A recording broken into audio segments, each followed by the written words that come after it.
Our guest this week is Dr. Dawson Church. Dawson is an award-winning science writer with 3 best-selling books to his credit. The Genie in Your Genes was the first book to demonstrate that emotions drive gene expression. Mind to Matter, the astonishing science of how your brain creates material reality, showed that the brain creates much of what we think of as objective reality. Bliss Brain, the neuroscience of remodeling your brain for resilience, creativity, and joy, demonstrates that peak mental stress rapidly remodel the brain for happiness. Dr. Church did his undergraduate and graduate work at Baylor University and obtained his doctorate at Hollows University under Harvard-trained neurosurgeon Norm Shealy, who founded the American Holistic Medical Association. Dr. Church has conducted dozens of clinical trials and founded the National Institute for Integrative Healthcare to study and implement promising evidence-based psychological and medical techniques. Its largest program, the Veteran Stress Project, has offered free treatment to more than 20,000 veterans with post-traumatic stress over the past decade. Dr. Church, welcome to Next Steps Forward. Chris, what a joy to be here. Thanks for having me. No, thanks for your time. And I've got to tell you, that might be the longest introduction I've done in 2.5 years. So hats off to you and all your accomplishments. So let's start the 30,000-foot level. What is energy psychology? Energy psychology is based on the idea that you can affect psychological conditions like anxiety, depression, traumatic stress, phobias, energetically, especially by changing the body's energy flows. And we see this show up in energy measurement devices like MRIs and EEGs. When you look at somebody who's stressed, when you look at somebody who's anxious, angry, overwhelmed, fearful, the middle part of their brain, the limbic system, is highly lit up on an EEG. And of course, they have their heart is pounding, they have high levels of neurochemicals like cortisol and adrenaline. And so all these physiological changes are happening in their bodies as well as their brains. With energy psychology, we found that changing energy flows in their body, and these are really simple techniques. For example, one of them is based on acupressure. So it's just the stimulation of acupuncture points using your fingertips. These very, very rapidly calm the body, and you literally see the emotional centers of the brain shut down and people feel calm. So energy psychology is a suite of techniques that people can learn that doctors, psychotherapists, nurses, various kinds of healthcare professionals, even life coaches are learning in huge numbers that very rapidly reduce stress. And what is EFT? EFT is the most popular form of energy psychology, and we estimate there are about 40 million people worldwide who are using EFT.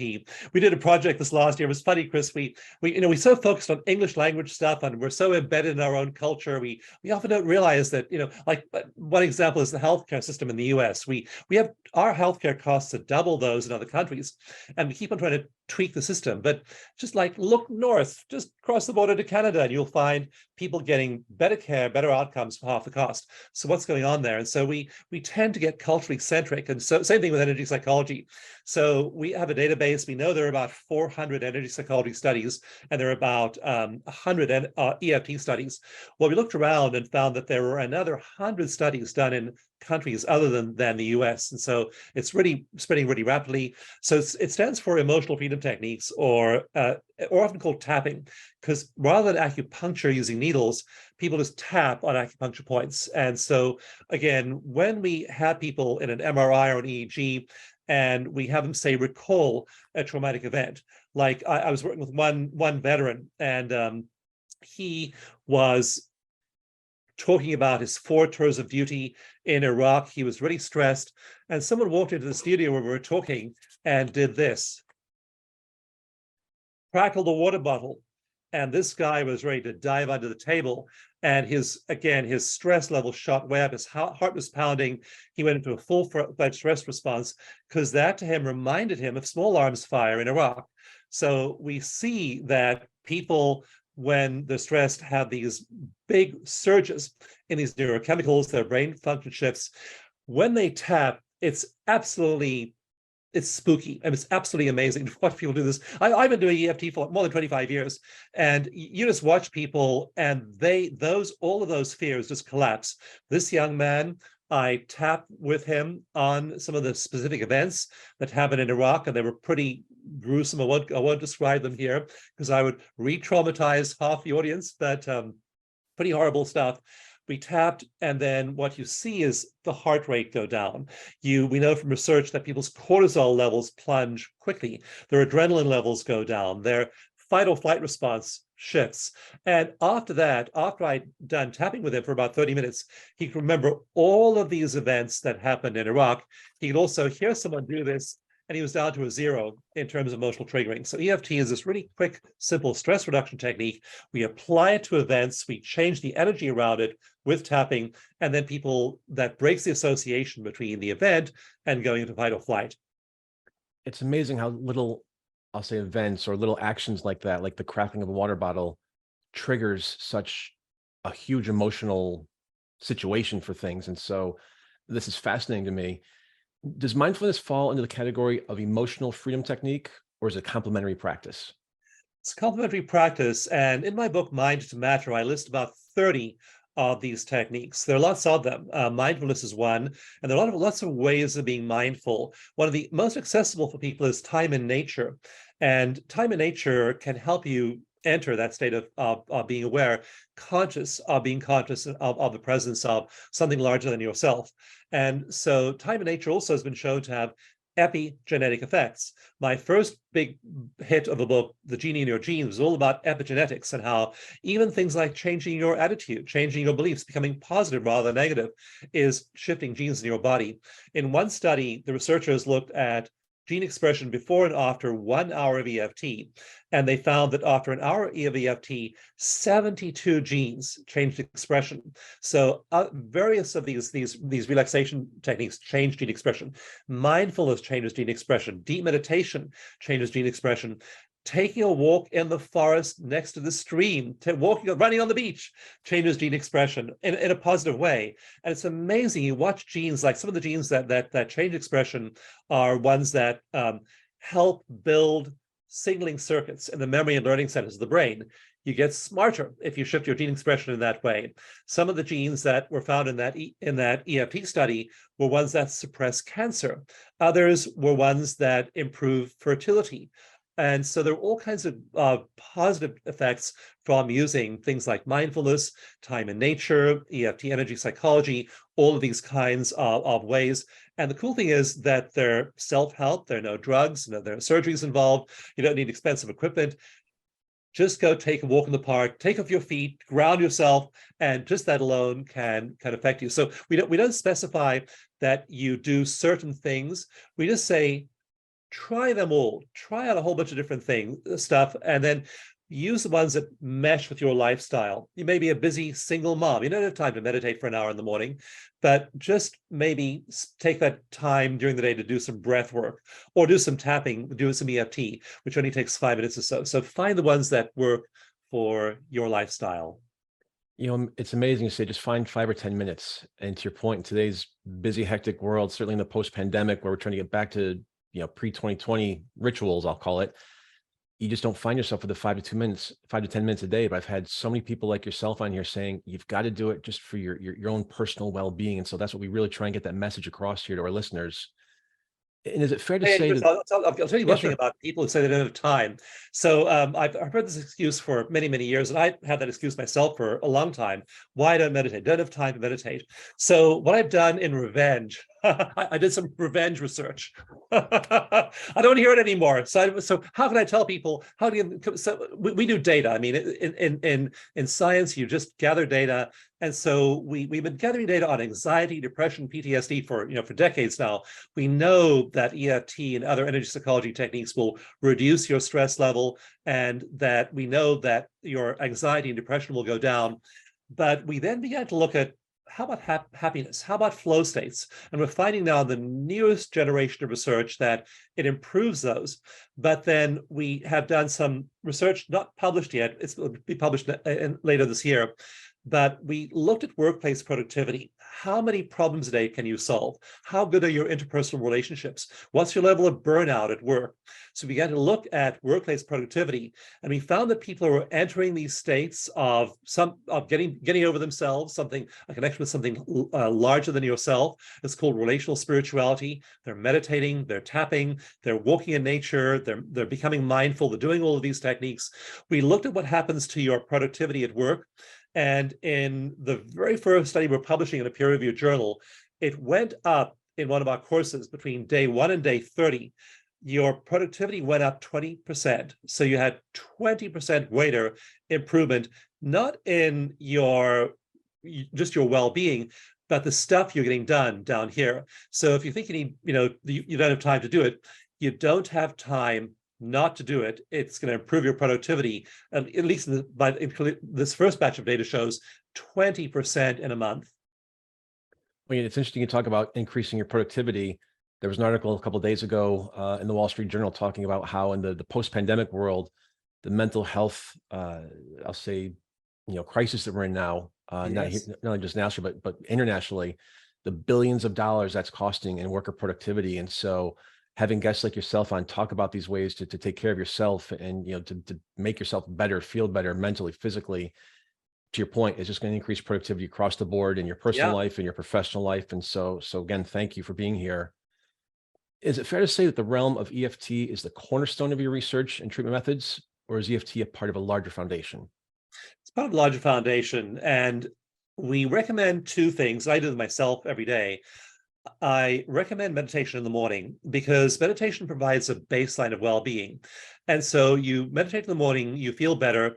But then, just for example, after my meditation, I had breakfast this morning and then went to a meeting. And then in the meeting, there were some stressful events going on. So I did a little bit of EFT. So what you do is you return yourself to the baseline of tapping, and you need something that's portable and quick.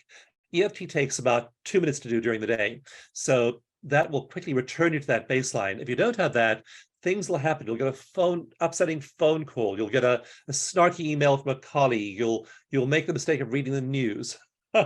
Big mistake. I have two tabs open. I always have Google News open, and I have positive.news next to it. And I never read the regular news without reading some positive stories. There are so many positive stories as well. So you want to have have things that both set you up for that baseline of well-being. You wake up in the morning, and it's important to meditate in the morning. I've got a lot of online courses, and all of them I say meditate first thing in the morning, because when you're drifting out of sleep into wakefulness, your brain's very receptive, and it has to do with brain waves like very slow brain waves of sleep, delta, theta, and alpha. When you're in that state in the morning, it's easier to get back into that deep state, but alert and relaxed with meditation. So you meditate as your baseline practice. Then you need stuff to help you get centered again after you get upset during the day. And that's where EFT is just so quick, so efficient. It brings you back to that baseline of well-being. So again, there are tons of other things you can do, and I recommend, like I'll go out in nature every day, I'll do some breath work, I may do some Qigong, I do stretching and yoga. There are lots of other things you can do, but do something in the morning to predispose you for a good day. That's going to frame your experience. Then have something else you do, whether it's time in nature or tapping, during the day to bring you back to that well-being when the inevitable stuff happens and you get knocked off your feeling of well-being. You've written about and supervised EFT programs for weight loss, post-traumatic stress, fatigue, back pain, and more. Is the principle and practice the same with each of those issues, or are the techniques applied differently? That's a very perceptive question, Chris. And why does EFT work for so many things? When I heard people talk about it was working for PTSD, it's working for sports performance, it's working for anxiety, depression, weight loss, I was very skeptical when I heard that, because usually in medicine, you have targeted therapies for certain conditions. You diagnose and then you treat based on the diagnosis. So how come EFT was working for all of these things? And the answer is that all of them have a component of stress. When we did a randomized controlled trial of women who were obese and having big emotional responses to food, so we would show them images of chocolate cake and pasta and chips and all the stuff that all that stuff we know we shouldn't eat, but we do anyway, including me. And so we would show them images of this stuff. And what we found when we had them inside an MRI and we're flashing images of these foods while they were getting a brain scan is their emotional centers were highly aroused. So they were perceiving these foods as love, either love or a mixture of love and fear. I mean, their emotional systems were going crazy when they were seeing pictures of food. So it isn't just food. And when we're trying to do weight loss and we're trying to control our cravings, mentally or by arguing with ourselves not to eat that thing, that mental approach rarely works. You need an emotional approach because people are projecting their emotions into the food. They, like one woman that I worked with, she had this craving for cinnamon rolls. And we were doing this in a group class, and she was describing, the gooey white stuff on top of the cinnamon roll, and then the warmth of the cinnamon roll, and you pick up the cinnamon roll, squishy. And I mean, she had all of us like salivating. Salivating, absolutely. This group call. I am now. Yeah, I know. And then she talked about her grandmother and how her grandmother was the one person who loved her in her early life. She felt love from her grandmother, and she'd go there on Sundays, and her grandmother would make cinnamon rolls. And so her grandmother's been dead for 40 years, but she's still eating cinnamon rolls because she's now projecting the love into the food. And so that's what people do. That's why it works for weight loss and cravings. So there's an element of emotional arousal, of stress in all of these things. And you're playing golf and you're worried about your performance, or you're giving a speech, you're worried about performance anxiety, or you're going for surgery, you're worried about not healing, or you have a chronic disease, you have anxiety about that. So EFT works on the stress component of what we've got going for us. It does not work equally well on everything. Some things are highly genetic. There are some diseases that are just genetic. There's some structural things about your body. Like I'm 6'4". I'll never be 5'2". I'll never be 7'1". I can do EFT all I want. That's just what my genes have in store for me. So there are things like that EFT is going to have a minimal impact on. But wherever there's stress, a stress component to your problem, EFT is effective for that. That's why EFT works for so many things like relationships. You're about to say something mean to your kid, and you just tap, then you find all of that emotion starts to drain away. The emotional limbic system calms down in the brain. You take a deep breath, and you feel compassion instead. So that's why it's so handy for a lot of different issues. In Mind to Matter, which was published in 2018, you synthesized hundreds of studies in the fields of biology, physics, and psychology to show how the energy fields of our brains are literally creating reality. That's fascinating to me. How does the brain's energy create reality? I'll give you an example, because I wrote Mind to Matter right before the pandemic, and I was actually doing a lot of podcasts on Mind to Matter after the pandemic. And so there is a really thriving restaurant right near me, and I go buy ribs there sometimes, and they just are superb. They have fantastic ribs, and they make wonderful chicken, and there's like known people just line up there. But during the pandemic, the dining rooms were all closed, and so go to the restaurant and dining rooms closed and no ribs. And I remember walking down the main street in Petaluma, California, where I was living back then, and I saw a lot of obviously all the restaurants were closed, and there was one called Murphy's Pub, and there was a sign on the door, cardboard handwritten sign saying, "Petaluma, we love you. It's been a great 35 years, but we're not reopening. This is it. We're closed for good." So Murphy's Pub was closed. I looked into the windows. All the chairs were on the tables and went out of business. The ribs place, I went there after. So the first few weeks, my wife and I were cooking alone, eating our own cooking, and then you get really tired of it. So we got to get their roast ribs. So we phoned the ribs place, and it turned out they were making ribs in the back room, in the kitchen.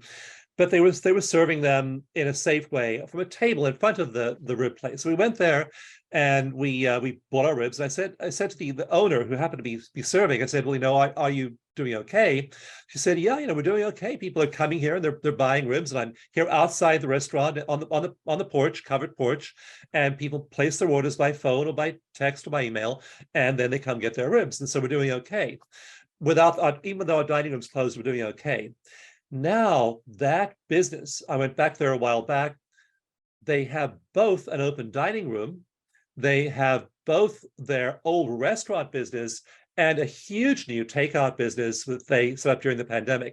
So that's an example of how, confronted with exactly the same problem, I've been shut down by the pandemic. My dining room's closed, Murphy's Pub posts a cardboard notice on the door and goes out of business. This other ribs place, now their business has grown dramatically as a result. And there's a very beautiful 19th century poem that I often quote and think of myself, just 2 lines. It says, 2 men look out through the same bars. One sees mud and one sees stars. And you see this with situations that are people confronted with death, divorce, medical illness, financial disaster. One person will have an explanatory framework. They will process the information in their minds in a way that results in post-traumatic growth. And the other will just collapse and go the other direction. So it's, things happen to all of us. The pandemic happened to all of us.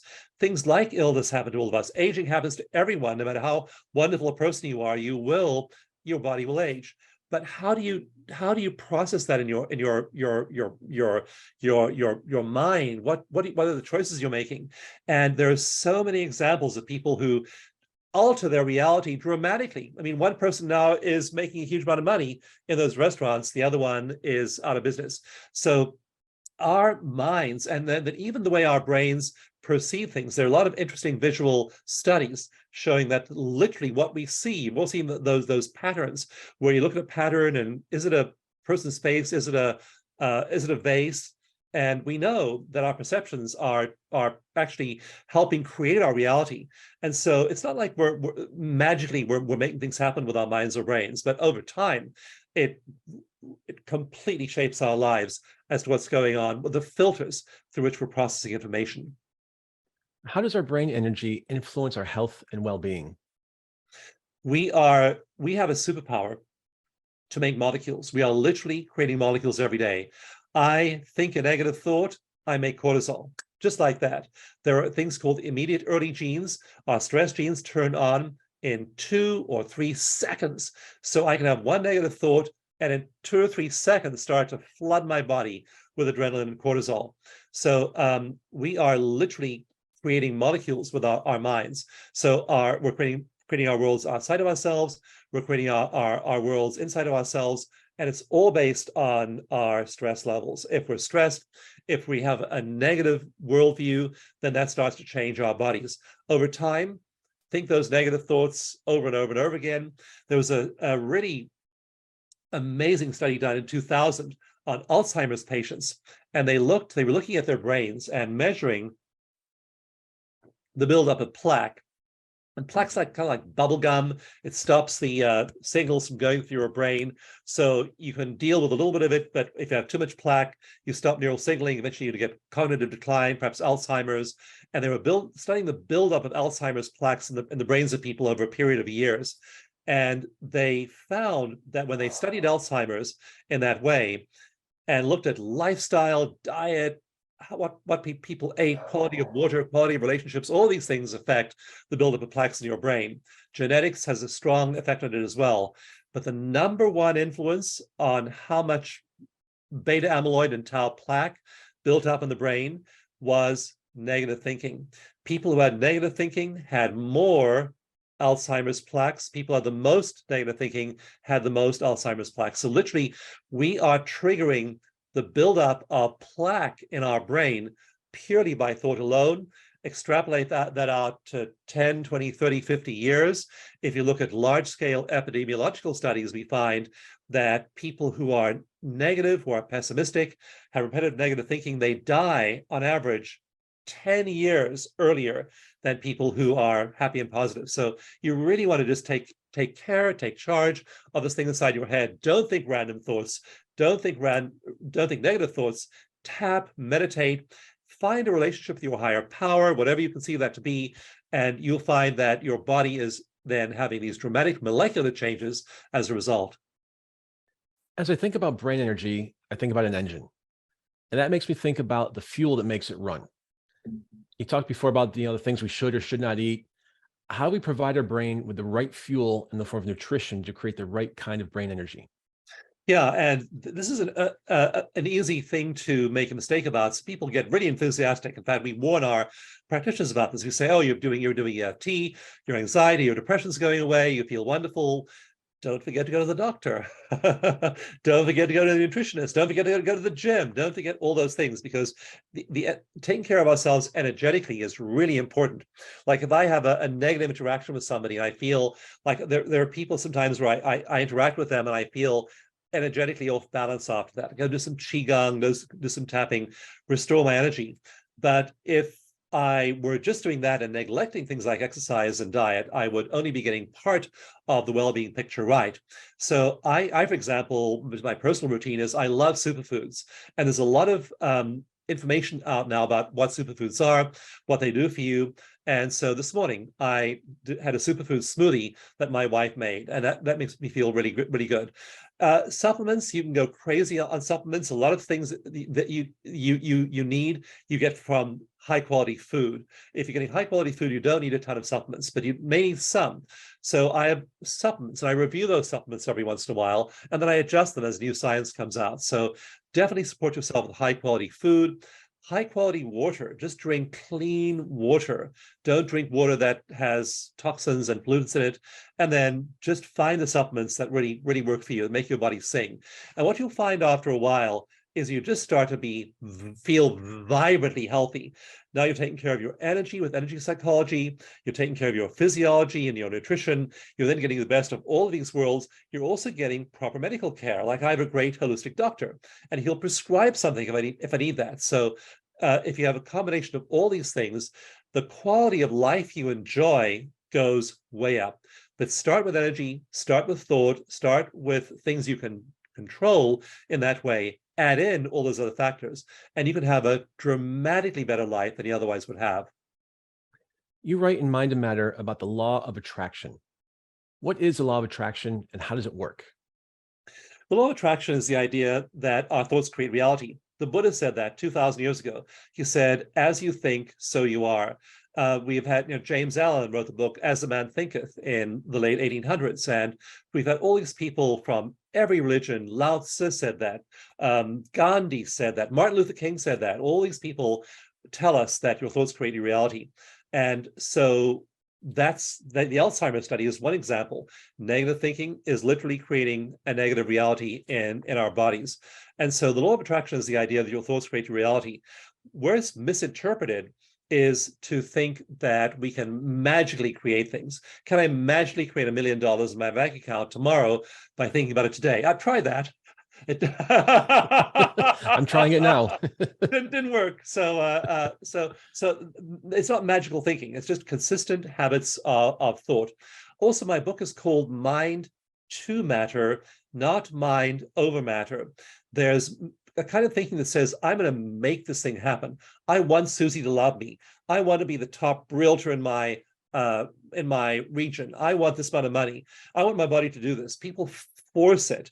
And Mind to Matter talks about aligning ourselves in meditation with the awareness of the universe. When we let go of our little local limited vision and reality, we merge with what I call in the book non-local reality. And there's so much evidence that there are non-local information fields out there, information fields throughout the cosmos. So you attune to that consciousness that is the universe. And again, there's a whole chapter on the 4 forces of physics and how consciousness underlies all 4 of those forces of physics.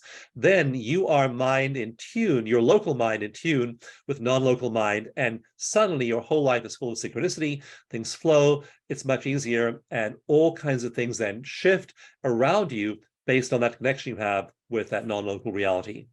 Dr. Church, what attracted you to this field of research, and what keeps you interested in it and connected to it? Science is just fascinating. And whenever I'm faced with a question, I go read the research and see what it tells me. And there are all these opinions about how things are. And so like in Bliss Brain, I came to it fairly naive and asked questions like, well, how much meditation do you need to be effective? Is it 20 minutes? Is it an hour?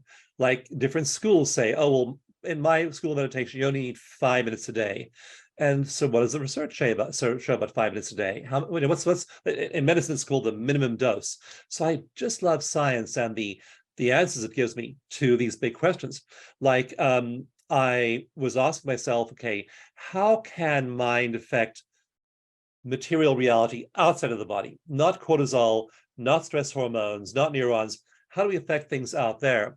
And you read the research into how human consciousness affects all four of the fundamental forces in physics. And there are four of them: gravity, the strong nuclear force that keeps atomic particles bound in an atom, the weak nuclear force, which is nuclear radiation like uranium and plutonium and all these EMs, and they emit these particles. That's the weak nuclear force. And the fourth one is electromagnetism. And there's evidence, and some of it's amazing evidence, showing that our minds, our consciousness, our intention, our awareness can affect all four of the fundamental forces in physics: gravity, electromagnetism, the strong and the weak nuclear force. I mean, there's one, the weak nuclear force is so constant that we base atomic clocks on it for science. Some of those atomic clocks don't deviate more than a second in 3 million years. They're that accurate. But there are studies showing that certain Qigong masters can take those atomic elements, they can have intentions toward them, they can use Qigong, and they can intend to speed up the rate of radioactive decay, and it speeds up. Then they're told to slow it down, and they slow it down. Then they move the Qigong master into the next room and say, well, can you do this from 20 feet away? And sure enough, he can slow it down or speed it up. Then they move him 1,000 miles away, and he can do the same thing. So, science just gives you all these fascinating answers. And I love going down these rabbit holes and reading the research. And then they tell you, now, like that question about how much meditation do you need? It's really relevant. You want to make sure you're getting enough of it to be doing some good. So also, what kinds of meditation are more effective? There's this marketplace. It's like going to a bazaar where there are 10,000 stalls and all these forms of meditation and all these claims being made for them. So what does science tell us? How long a meditation is effective? What kind of meditation is effective and most effective? And there's an answer to that. And the answer to that one is compassion.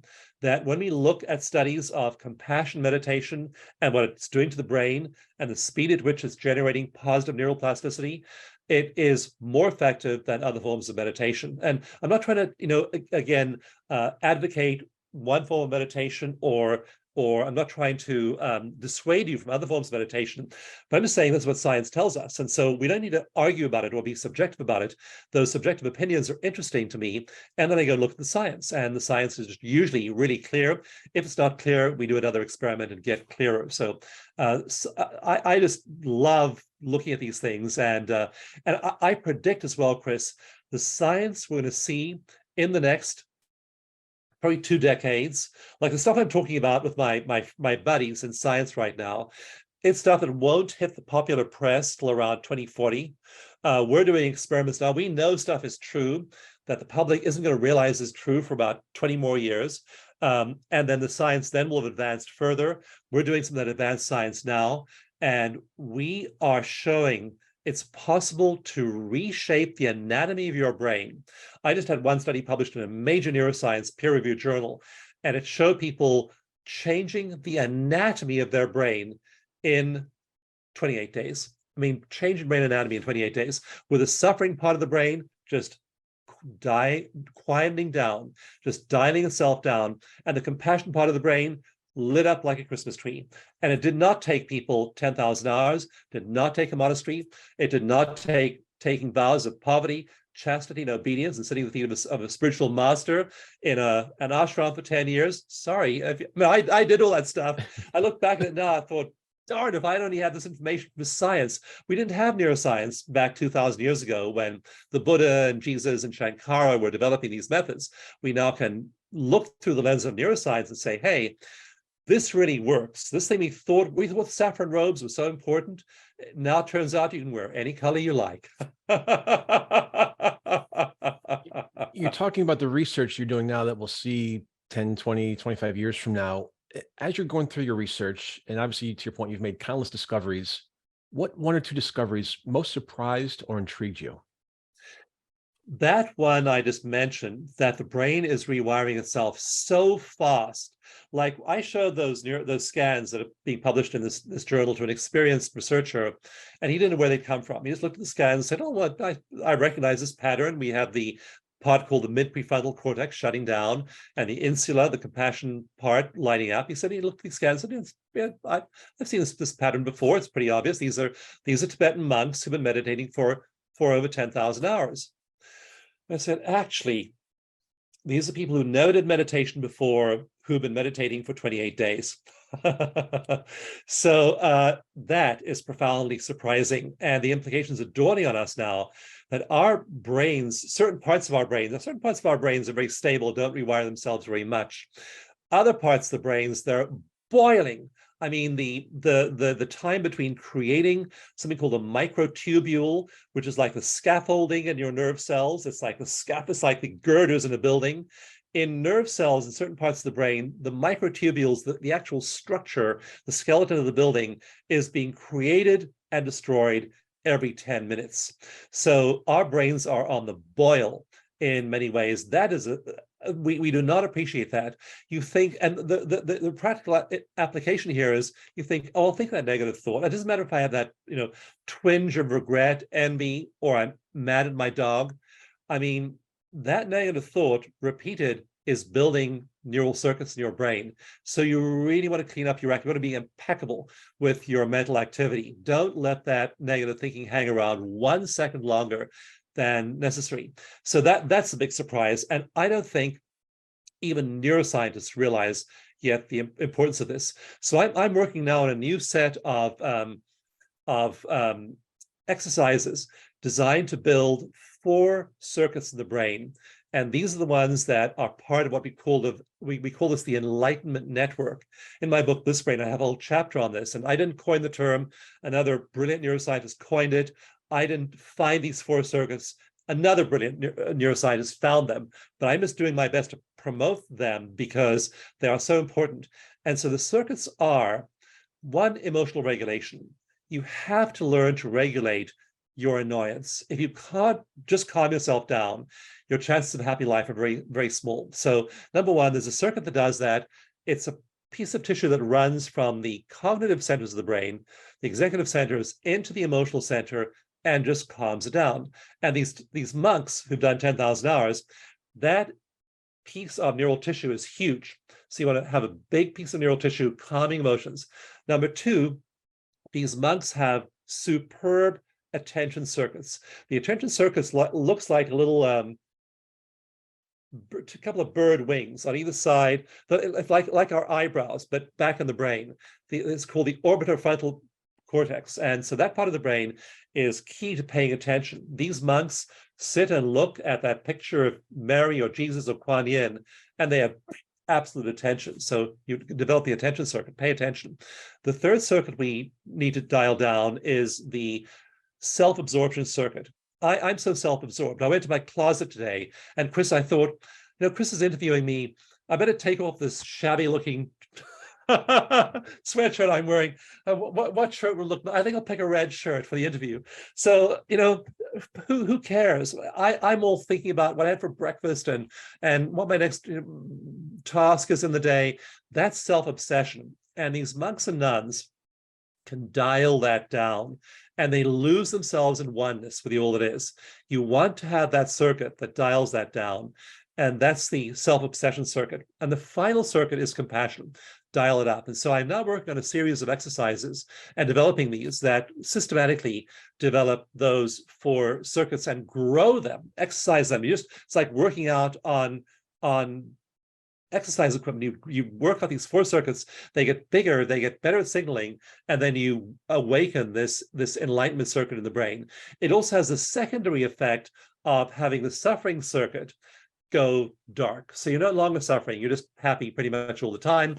Happiness becomes the new normal, and that becomes the new default in your brain. So I'm just, we have no idea of our potential. We have no idea how happy we can get, how much control we have over our lives. Emotions, we have so much control over our emotions, and by taking control of all of these circuits, developing them, you have a dramatically happier life in some of the studies in this brain, like 7x, the amount of happiness brain waves we're seeing in people doing this is 7 times the baseline. So wherever you think you're doing well now, you can literally, evidence shows you can be 7 times that happy. And bringing that message to the world really excites me. How did you apply the lessons gleaned from the genie in your genes to your own life? And how should the rest of us apply those lessons to improve our health and well-being? Remember when I was writing The Genie in Your Genes in the early 2000s, 2003, 2005, I was reading then a lot of scientific studies about epigenetics, and I was thinking about what tweaks the brain, the mind, and genes. And I remember just running out of my study one day, waving a scientific paper over my head, because back then it was all papers, wasn't a scientific paper, was literally a piece of paper. And my son had just come home from school. He was in high school back then. And I said, Lionel, if people knew this stuff, they would never, ever have another negative thought their entire lives. So first for me, it was cleaning up negative thinking. And Chris, it's hard because our ancestors evolved only by thinking negatively. My ancestors evolved where they needed to look around them. Like I go mountain biking, even in wet winter weather, when it's cold and rainy, I go mountain biking almost every day. And I remember like one after a big storm, there were all these sticks lying in the path. I remember seeing the stick at one point and then realizing I got close. It was a snake. It wasn't a stick, it was a snake. So the ability of my ancestor to notice whether it's a stick or a snake meant the difference between life and death for them. And so my brain is acutely aware of the negative. It's called the brain's negativity bias. It is hardwired into billions of neurons and trillions of circuits in our brains. It is really hard to be a positive thinker because we have this tendency to want to find the negative stuff because that's how our ancestors survived. And so it was so hard for me to shift my negative thinking. It took me many, many years of meditation and practice to do that. But the cool thing is, I mentioned building these circuits. You build them bigger and bigger and bigger and bigger. And so eventually you've got a lot of neural mass in those. And when you do, you flip some mysterious day and you're just in bliss.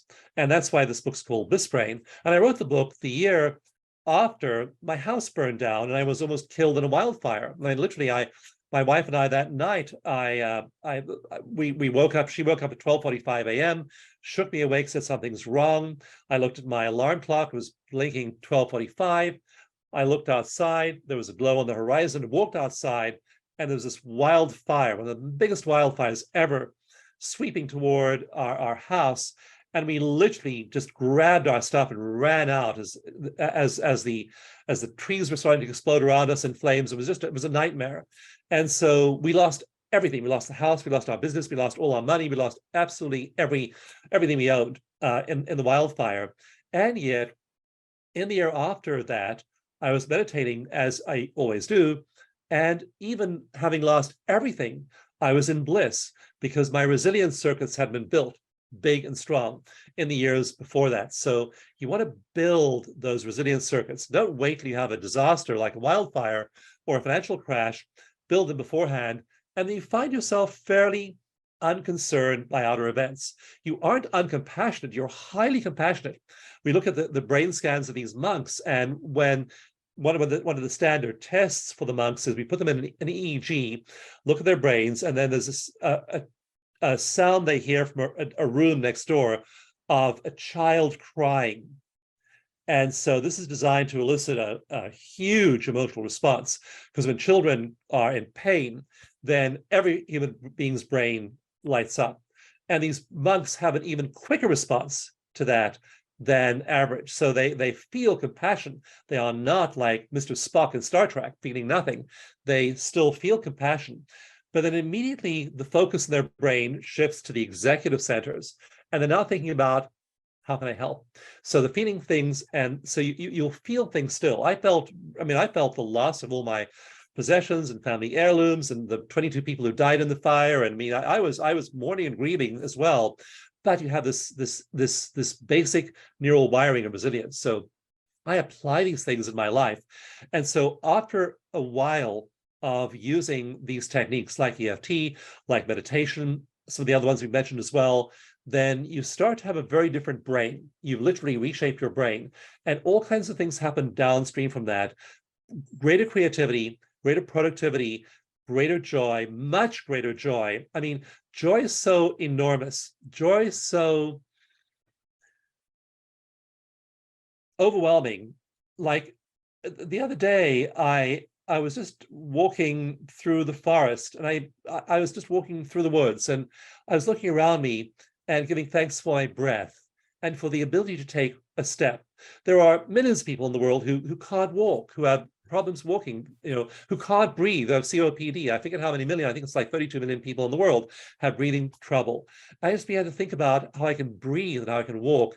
And I began to weep with joy and gratitude. So it didn't take getting a new Porsche to make me weep with gratitude, or getting a better house. And I'm still driving the old Jaguar I had in 2007. I mean, you just don't care about all that stuff. What you do care about is this extraordinary joy you start to experience every day, and you seriously want that. I mean, you are motivated for that. Nothing else seems very important to you.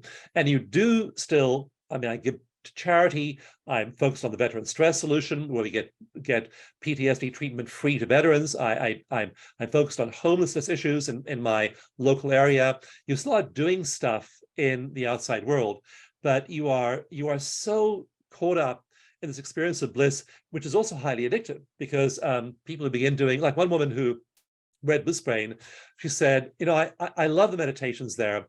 I'm going to do them every single day for 30 days straight. And so I said to her, she was at a workshop I taught live, and I said, well, what day are you on right now? She said, I'm on day 147 of 30, because you just get addicted to feeling that good. You don't want to go feel shitty again, or depressed or miserable. Been there, done that. You want to live in bliss, and you can. So for those of us who don't meditate or do EFT or things like that, how quickly can we remodel our brain for joy? Well, that randomized controlled trial I mentioned that I did showed they were using a track of mind. I have this very simple body-based technique where you just breathe a certain rhythm, you relax certain muscles, you do things with your body, and you automatically drop into this very relaxed but alert state. It's called eco meditation, ECO meditation. And it's just free at ecomeditation.com. Anyone can go there. We've had millions of people go there, download the tracks, and just use eco meditation. So you want to find some way of calming yourself. Eco meditation is really, really easy. It's a really good starter method for meditation. And so you want to just have some kind of calming practice initially. So start with something simple. Start with something you will do. Don't make a plan to do some elaborate thing like, go off to a retreat and take a year-long course with a master. You probably can't do that initially. And if you just do eco meditation, the study shows that in 28 days, we're measuring brain remodeling. Your anatomy of your brain has begun to change, shutting down the suffering part of the brain, lighting up the compassion part, and it only takes 28 days. So 28 days, 20 minutes a day is not a big commitment, and you kickstart the process. Hopefully, we've got you so hopelessly addicted to feeling good by then, you'll keep on going like that woman who was on day 147. Out of 30. And as we approach February now, that's 28 days in the month. And so now's a perfect time to get started. Absolutely. So you've mentioned the Veteran Stress Project a few times. Was that the first stress project that you conducted? And why'd you choose veterans as your focus?